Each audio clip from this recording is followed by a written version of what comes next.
Assalamualaikum warahmatullahi wabarakatuh. Kembali lagi dengan channel Sakawilang. Kali ini saya akan membawakan sebuah serial cerita yang berjudul Titisan Siluman Ular. Adapun untuk bagian pertama akan dimulai dengan judul Lahirnya Putra Sang Naga. Dan terima kasih buat Walensky yang sudah mengizinkan saya untuk membawakan cerita ini. Buat kalian yang belum subscribe, tekan saja tombol subscribe-nya agar saya lebih bersemangat mengupload cerita-cerita misteri lainnya. Dan tekan tombol notifikasinya agar kalian tidak ketinggalan update dari Sakawilang. Tak usah berlama-lama lagi, langsung saja kita ke inti cerita. Lahirnya Putra Sang Naga.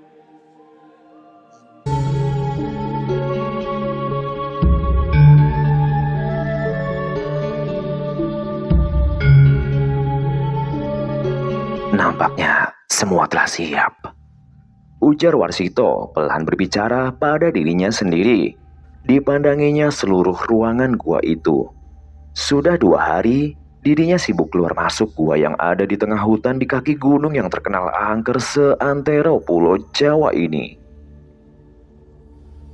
Di hadapannya tersusun rapi 3 buah tampah besar berisi bunga saji yang menebar bau harum ke seluruh gua yang pengap itu. Di samping tampah, ada tunggu kecil terbuat dari tanah yang biasa dipakai untuk membakar dupa. Di tengah-tengah gua, tergelar tikar yang dilapisi kain berwarna hijau tua. Di sudut gua, nampak sebuah wadah besar yang di atasnya tergeletak kepala kerbau berukuran lumayan besar. Nanti malam, saat yang sudah lama aku nanti-nantikan. Usahaku selama ini harus berhasil. Warsito tersenyum tipis sambil sekali lagi memandangi semua yang ada di hadapannya. Warsito bergegas keluar melalui lorong gua yang lumayan panjang. Sepintas, nampaknya gua dan lorong sempit itu seperti tempat-tempat yang biasa menjadi sarang ular. Di luar gua, dirinya memperhatikan sekelilingnya yang penuh dengan pohon-pohon besar dan semak belukar. Dia ingin memastikan tak ada yang melihat dirinya keluar dari gua yang sebenarnya letaknya pun sudah lumayan tersembunyi itu. Hari sudah menjelang sore. Warsito tampak bergegas menyusuri hutan melalui rute yang sepertinya sudah biasa dilaluinya selama ini. Sebentar saja, Warsito lelaki bertubuh kekar dan berkumis tebal itu sudah keluar dari hutan. Lalu dia menyusuri jalan setapak yang akhirnya membawanya sampai di depan sebuah rumah yang seluruh dindingnya terbuat dari kayu namun terlihat kokoh dan terawat. Itu adalah rumah adiknya, Rukmini. Letaknya memang tak jauh dari hutan. Sudah 2 hari dia dan istrinya menginap. Di teras rumah, nampak Rukmini yang tengah berbincang-bincang dengan Laras, wanita berwajah keibuan. Dia adalah istri Warsito yang langsung tersenyum melihat suaminya tiba. Gimana mas? Mana hasil buruanmu? Kok kamu gak bawa apa-apa? Tanya Laras pada suaminya. Nihil Ras. Dari kemarin berburu, satu pun tak membuahkan hasil. Entahlah, kelinci hutan kesukaanku nampaknya makin sulit ku cari, jawab Warsito. Rupanya, Warsito selama ini merahasiakan apa yang sebenarnya dia lakukan di dalam hutan selama ini dari istrinya dan juga adiknya sendiri. Oh ya sudah, besok mau coba berburu lagi. Masih penasaran? Tanya Laras pada suaminya. Enggak lah, mungkin lain kali saja. Nanti sehabis maghrib kita pulang saja, jawab Warsito sambil memperhatikan reaksi istrinya. Dia takut istrinya curiga. Rukmini datang dari dapur sambil membawa segelas kopi hitam. Nih ngopi dulu mas Tok, supaya capekmu hilang. Rukmini menaruh segelas kopi panas di meja di hadapan Warsito. Warsito selama ini dikenal sebagai jawara tanpa tanding. Tak ada yang berani kepadanya. Karena selain ilmu bela diri, dia juga dikenal memiliki ilmu kebatinan tingkat tinggi yang diwarisi dari bapaknya yang jauh sebelumnya juga memiliki reputasi yang sama. Warsito memiliki sawah yang luas dan juga kebun yang diwarisi dari orang tuanya. Namun, semua itu seperti tak berarti, karena selama ini dia dan istrinya belum juga dikaruniai keturunan. Sudah berbagai cara mereka coba namun tak membuahkan hasil. Sampai pada suatu malam, dalam semedinya, Warsito didatangi sesosok ular besar bersisik emas dan sepasang tanduk kecil yang ada di kepala ular itu. Buka matamu, Warsito. Ujar sosok ular itu yang ternyata dapat berbicara. Warsito terkejut dengan apa yang kini ada di hadapannya. Dia mencoba tenang sambil menjawab. "Siapa engkau, wahai ular bersisik emas?" Tanya Warsito pelan. Aku adalah sumber dari semua ilmu yang kau miliki turun-temurun sejak zaman nenek moyangmu. Sahut ular itu sambil mendesiskan lidahnya yang bercabang. Aku tahu apa yang kau inginkan. Kalau kau mau, aku bisa memberikannya padamu. Sambung ular yang kini melingkar di hadapannya. "Benarkah? Apa imbalan yang kau minta dariku?" Tanya Warsito. Kau tak perlu khawatir. Aku tak minta apa-apa darimu. Semua ini aku berikan sebagai imbalan atas pengabdian leluhurmu selama ini kepadaku. Engkau hanya tinggal mengikuti petunjuk yang aku minta. Jawab ular besar itu. "Apa itu?" Tanya Warsito penasaran. Lalu ular itu mengajukan syarat-syarat ritual yang harus dilakukan Warsito. Ingat, saat bulan purnama kau harus melakukannya. Ini kesempatanmu satu-satunya agar kau bisa punya anak. Dan kau akan bertambah sakti melebihi leluhurmu dulu. Ucap ular itu. Warsito tampak bersemangat. Tanpa pikir panjang, dia menyanggupi semua syarat ritual yang diminta ular siluman itu. Tak lama kemudian sosok ular itu menghilang, meninggalkan Warsito yang masih duduk bersila dengan wajah yang kini terlihat sumringah. "Masih ada waktu beberapa hari lagi. Cukup waktu bagiku untuk mempersiapkan semuanya," ucap Warsito dalam hati. Hari mulai terlihat gelap. Nampak bulan purnama perlahan mulai memancarkan sinar terangnya menghiasi langit. Warsito dan istrinya pamit pulang pada Rukmini. Nampaknya Rukmini dan Laras tak menyadari kalau Warsito punya rencana besar malam ini. Warsito dan Laras berjalan menyusuri jalan setapak. Malam itu bulan purnama nampak menerangi jalan mereka. "Kamu haus, Ras? Nih, aku bawa minum. Kamu habiskan saja." Warsito menyodorkan botol minum kepada istrinya. Tanpa curiga, Laras menyambut botol minum itu lalu meneguknya perlahan. "Maafkan aku, Ras. Ini semua aku lakukan demi kita berdua," ucap Warsito dalam hati. Tak lama kemudian Laras berhenti sambil memegangi kepalanya. "Aduh, kok aku jadi pusing begini ya, Mas? Pandanganku serasa muter-muter," keluh Laras pada suaminya.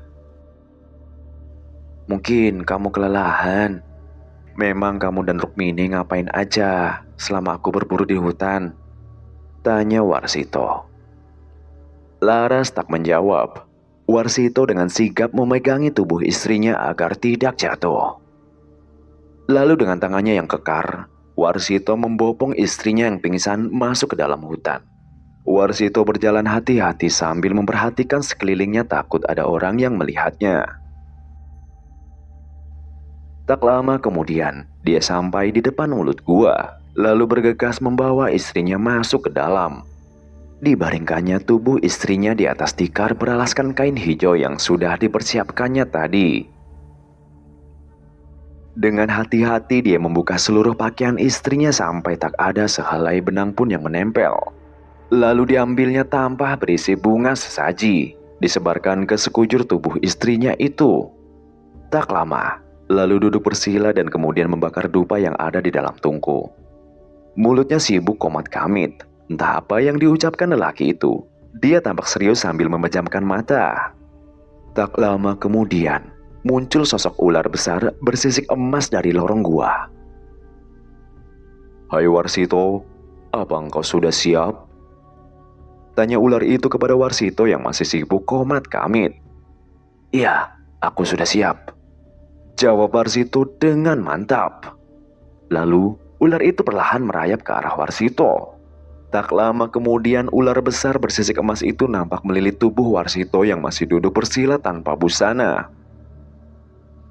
Dan ketika kepala ular itu persis ada di depan wajah Warsito, tiba-tiba sosok ular itu berubah menjadi asap tipis berwarna kuning. Perlahan Warsito membuka mulutnya. Asap kuning itu sedikit demi sedikit masuk ke dalam mulut Warsito. Setelah itu, Warsito membuka matanya. Ada hawa panas menjalar di sekujur tubuhnya. Perlahan-lahan sekujur tubuhnya muncul sisik ular berwarna emas. Mata Warsito berubah warna merah menyala. Mulutnya mendesis sambil menjulurkan lidahnya yang ujungnya kini bercabang dua. Warsito berubah menjadi sosok yang menyeramkan. Dirinya kini bagaikan perpaduan antara manusia dan ular.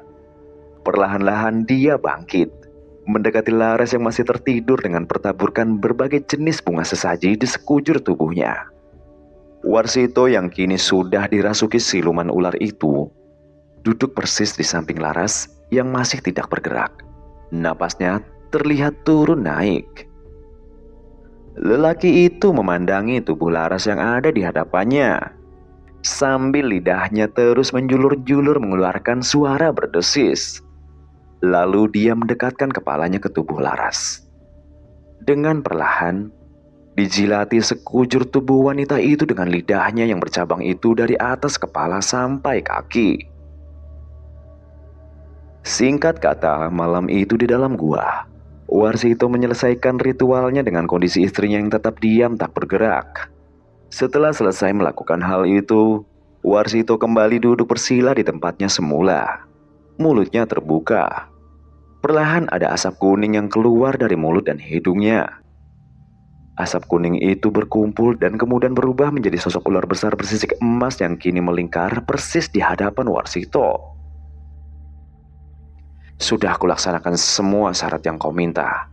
Sekarang tinggal persembahanku yang terakhir. Silakan, sudah aku siapkan," ucap Warsito.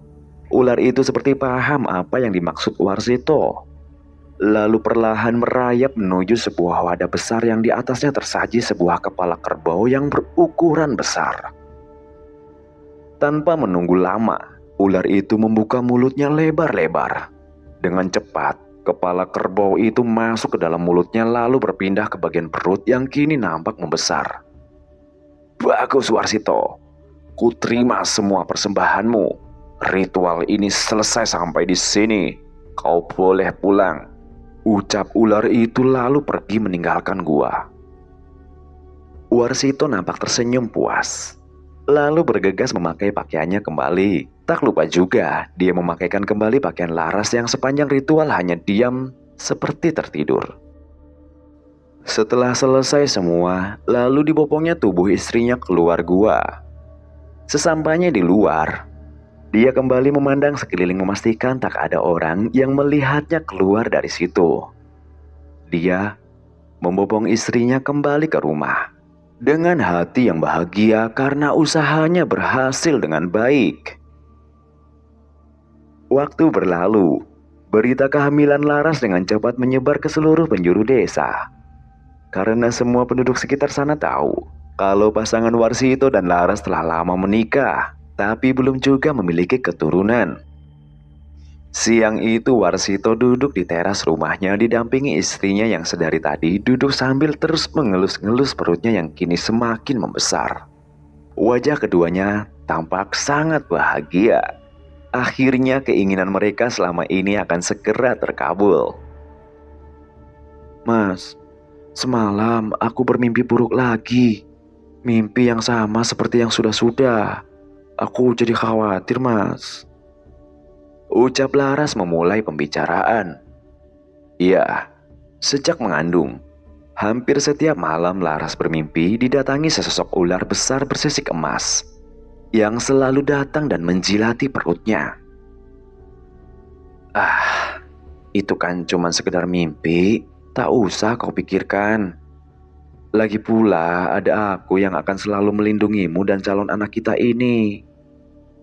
Ucap Warsito menenangkan istrinya. Iya mas, tapi kok ya mimpi yang sama selalu berulang-ulang. Hampir setiap malam, aku kan jadi kepikiran. Jawab Laras. Sudahlah, lebih baik kau curahkan pikiranmu untuk calon anak kita yang sebentar lagi akan lahir. Jawab Warsito sambil mendekat dan ikut mengusap-ngusap perut istrinya itu. Laras hanya bisa menghela nafas, seolah ingin membuang beban pikirannya selama ini. Beberapa minggu kemudian, terdengar suara jerit tangis bayi dari dalam kamar. Warsito langsung saja lari mendekat ke kamar. Akhirnya, Warsito tersenyum. Malam itu, anak yang telah lama didambakannya telah lahir. Langsung saja dia masuk ke dalam kamar. Dilihatnya sang istri di tempat tidur, sambil menggendong seorang bayi laki-laki. Mas, anak kita mas. Dia laki-laki. Gagah sekali seperti kamu. Ucap Laras yang terlihat kelelahan. Lalu Warsito menggendong anaknya. Wahai anakku, ini bapakmu, Warsito Rekso Trenggono. Ku beri nama engkau, Yuda Sangga Buana. Semoga kelak engkau menjadi lelaki tangguh seperti aku dan para leluhurmu. Ucap Warsito dengan lantang diiringi tangis sang bayi yang memecah suasana malam itu. Namun tanpa disadari Warsito dan istrinya, sejak tadi, selama proses kelahiran anak mereka, ratusan ular berbagai jenis dan bentuk hadir mengelilingi rumah itu. Seolah-olah mereka sedang menantikan sesuatu. Setelah terdengar tangisan bayi dari dalam rumah, seluruh ular-ular itu mendesis dengan keras, membuat suasana sekitarnya terasa sangat menakutkan. Tepat 2 bulan semenjak kelahiran anak Warsito, suasana malam itu terasa sangat sunyi. Warsito dan istrinya sedang berbincang di ruang tamu. Segelas kopi hitam ada di meja di hadapan Warsito. Bagaimana ini mas? Sudah 2 malam. Yuda badannya panas tak turun-turun. Seharian dia rewel tak henti menangis. Aku jadi khawatir. Ucap Laras pada suaminya. Sekarang bagaimana keadaannya? Jawab Warsito tenang, sambil tangannya meraih gelas kopi dan meminumnya perlahan. Sekarang Yuda tidur di kamar. Tampaknya dia kelelahan, seharian nangis terus. Sahut Laras. Saat Warsito akan meletakkan gelas kembali di atas meja, tiba-tiba gerakannya terhenti. Dirinya merasakan sesuatu yang aneh di sekitarnya. Dan tak lama kemudian, tercium bau amis yang sangat menyengat. Lalu tiba-tiba terdengar tangisan bayi di dalam kamar. Suaranya keras sekali. Yuda mas! Teriak Laras pada suaminya. Mereka berdua bergegas menuju kamar di mana Yuda ada di dalamnya. Ya Allah, Yuda! Laras menjerit. Warsito dan istrinya terkejut dengan apa yang mereka lihat saat ini. Yuda menangis dengan keras. Tubuh anak itu kini penuh ditumbuhi sisik berwarna keemasan. Persis di samping anak itu, melingkar sosok ular kecil yang juga memiliki sisik berwarna emas, mendesis-desis menjulurkan lidahnya. Naga kanaka. Mau apa dia datang ke sini? Ujar Warsito dalam hati. Mundur Ras, biar aku yang atasi semua ini. Teriak Warsito sambil tangannya menahan gerakan Laras yang sudah mau bergerak maju. Warsito sudah siapkan ajian pemusnah di tangan kanannya. Lalu dia bergerak maju menghampiri anaknya dan ular itu. Tapi baru selangkah Warsito maju, tiba-tiba saja ular itu menghilang dari hadapannya. Sekejap, ular itu hilang tanpa bekas. Warsito bergegas mendekati anaknya yang masih terus menangis. Perlahan, mulut Warsito komat-kamit membacakan sesuatu. Lalu kedua tangannya mengusap sekujur tubuh anaknya dengan perlahan. Tak lama kemudian, tangisan anaknya pun terhenti. Sisik-sisik emas juga perlahan menghilang dari sekujur tubuhnya. Setelah semua kembali tenang, mata Warsito tertuju pada sesuatu. Ada 2 buah titik bekas gigitan ular, persis berada di bawah pusar anaknya itu. Aku tahu maksud kedatanganmu, Naga Kanaka. Takkan kubiarkan engkau merebut anakku.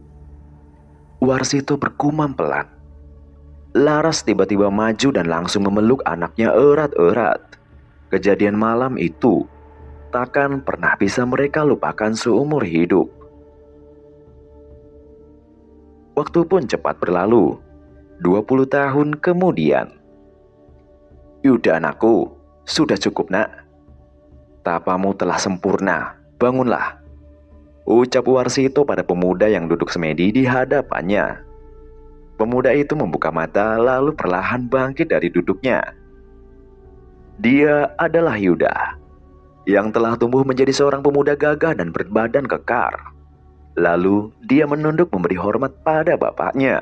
Warsito tersenyum melihat Yuda anaknya yang berdiri di hadapannya bertelanjang dada dengan hanya menggunakan celana pendek.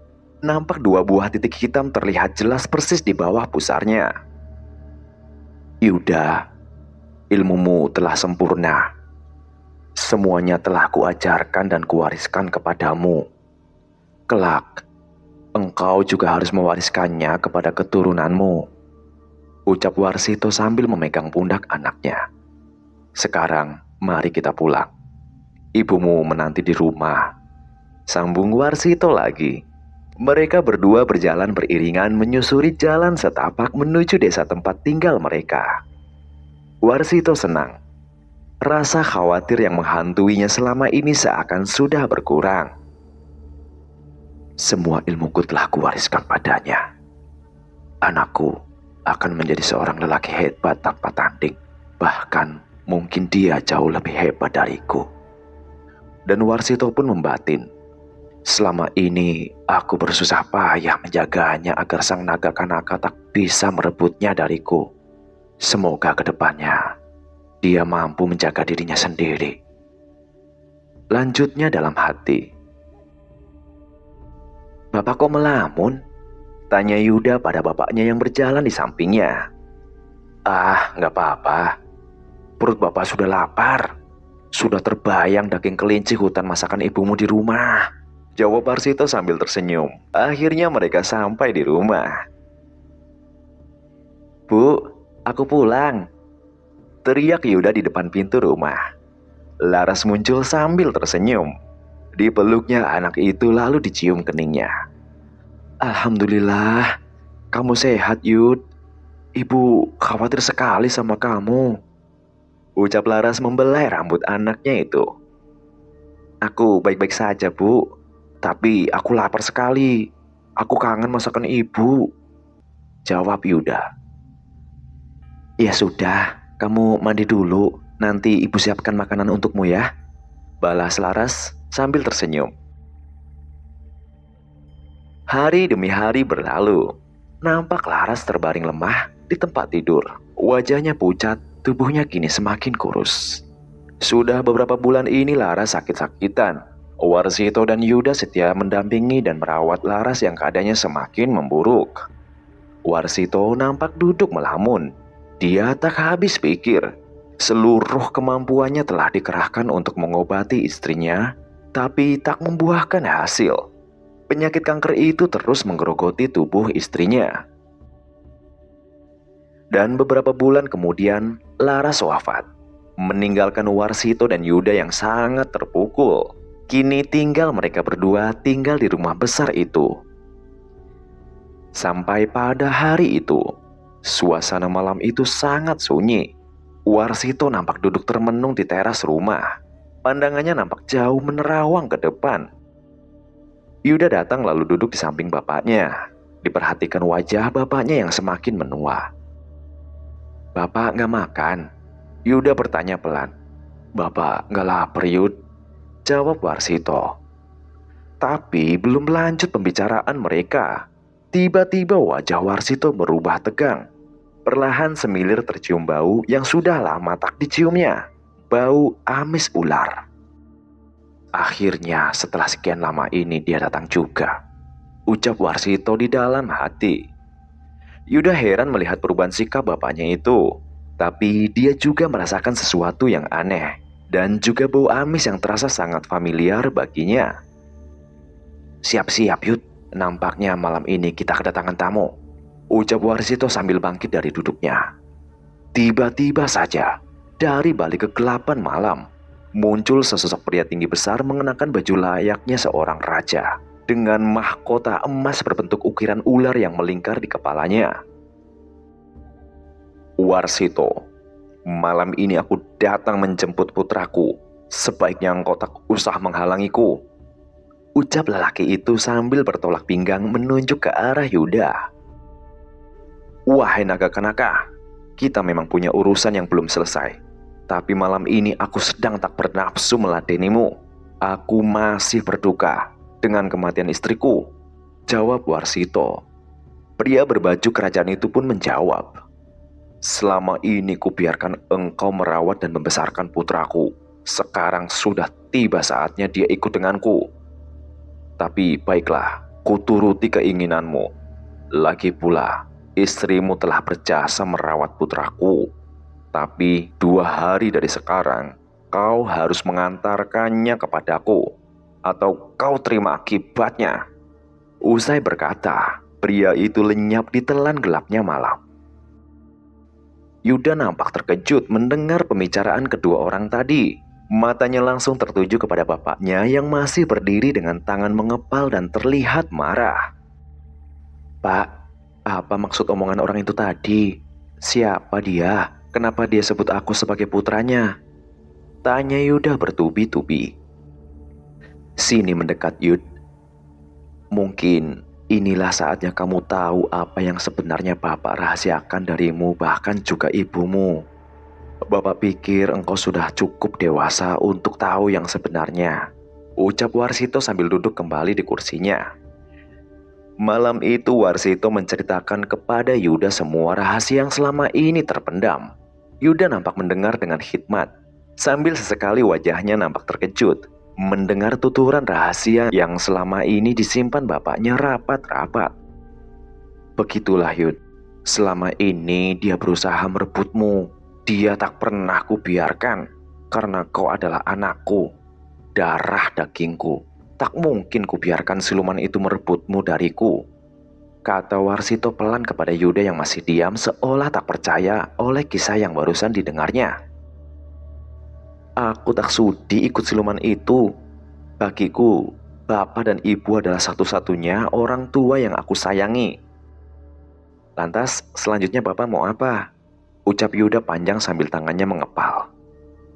"Bapak akan hadapi dia.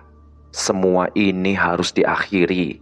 Bapak akan berusaha memusnahkan siluman itu bagaimanapun caranya," jawab Warsito sambil memegang pundak anaknya. "Bapak jangan sembarangan. Dari auranya, makhluk itu sepertinya sangat kuat sekali. Bapak tak mungkin sanggup menghadapi seorang diri. Biarkan aku ikut sama Bapak. Kita hadapi dia bersama-sama," pinta Yuda pada bapaknya. "Jangan, Yud. Bapak tidak mau kamu sampai celaka. Lebih baik sekarang juga kamu pergi menemui pamanmu, Ki Heru Cokro di Karangsewu. Minta perlindungan pada beliau di sana. Tempatnya itu sepertinya aman untukmu." Yuda nampak tidak setuju dengan apa yang bapaknya ucap barusan. Tapi dia cuma mengangguk sambil merencanakan sesuatu dalam hatinya. 2 hari kemudian waktunya tiba. Warsito bangkit dari semedinya. Saatnya telah tiba, ucapnya dalam hati.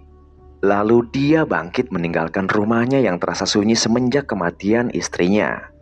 Sementara Yuda telah pamit menuju Karangsewu tempat pamannya Ki Heru Cokro tinggal. Kini hatinya telah mantap. Malam ini semuanya ingin diakhiri. Dirinya telah mempersiapkan segala sesuatunya. Tak lupa diambilnya sebuah cambuk panjang dari dalam lemari. Dipegangnya cambuk panjang berwarna hitam itu.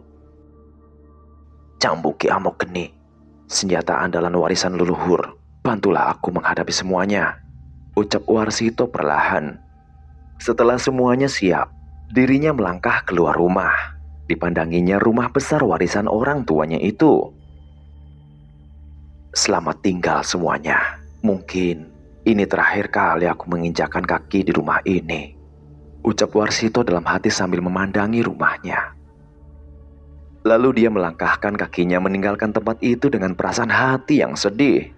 Namun ada sepasang mata yang memperhatikan dari balik pepohonan. Malam itu, sinar bulan purnama nampak menerangi. Warsito menghentikan langkahnya sambil memandangi area tepi hutan yang ada di kaki gunung yang terkenal angker seantero Pulau Jawa itu. Namun tanpa disadarinya, sedari tadi ada yang mengikutinya sepanjang perjalanan dari rumahnya sampai ke tepi hutan itu. Warsito bergegas melangkah masuk ke dalam hutan yang gelap, diikuti sesosok bayangan hitam yang sejak awal mengikutinya tanpa dia sadari. Kini Warsito telah sampai di depan mulut sebuah gua. Semak belukar yang sangat lebat tampak menutupi sekitar gua di tengah hutan itu. Wahai naga kanaka, keluarlah, kita selesaikan semuanya malam ini juga, teriak Warsito memecah kesunyian malam. Tak lama kemudian, muncul sesosok ular yang sangat besar dari dalam gua. Tubuh ular itu dipenuhi sisik berwarna keemasan. Matanya merah menyala. Ada sepasang tanduk kecil yang menghiasi kepala ular itu, menambah kesan seram pada sosoknya yang kini ada di hadapan Warsito. Akhirnya kau datang juga, Warsito. Sebaiknya cepat kau serahkan anak itu, lalu kau pergi dari sini sebelum aku berubah pikiran, ucap ular besar itu menjawab tantangan Warsito. Jangan sombong kau siluman ular sialan. Malam ini akan kubuat kau bertekuk lutut di hadapanku, jawab Warsito sambil tolak pinggang. Jangan sesumbar kau, Warsito. Aku tak mau mengotori diriku melawan manusia lemah sepertimu. Kau hadapi dulu rakyatku yang siap menghabisimu. Setelah berkata, ular itu mendesiskan lidahnya menimbulkan suara desis yang cukup keras. Tak lama kemudian, muncul ratusan ular berbagai jenis dan ukuran keluar dari balik semak dan pepohonan di tengah gelapnya malam itu. Dalam waktu singkat, Warsito sudah dikelilingi ular-ular yang tak terhitung jumlahnya yang siap menyerang. Warsito telah siap. Di kedua tangannya yang telah terisi ajian ilmu pemusnah. Tanpa menunggu langsung, dia memukulkan kedua tangannya membabi buta ke seluruh ular di sekelilingnya itu. Ular-ular itu berhamburan sambil mendesis keras menimbulkan suara gaduh. Beberapa di antaranya langsung hangus terbakar, terkena pukulan Warsito yang menyerang kesetanan. Tapi bukannya makin menyusut. Jumlah ular itu kian bertambah banyak, karena tak henti-hentinya ular yang lain berdatangan dari segala arah. Setelah beberapa saat, Warsito mulai kehabisan tenaga. Beberapa ular berbisa berhasil mematuk kakinya, membuat tubuhnya makin lemah. Akibat racun ular yang masuk dalam darahnya.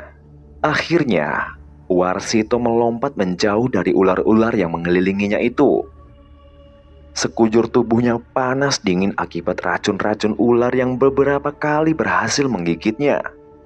Lalu tangannya masuk ke balik baju. Dikeluarkannya sebuah cambuk panjang berwarna hitam. Diayun-ayunkannya cambuk panjang itu menimbulkan bunyi seperti letusan-letusan dan mengeluarkan percikan api.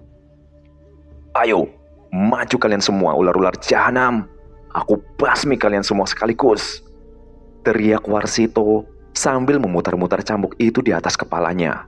mengeluarkan deru suara yang menggema.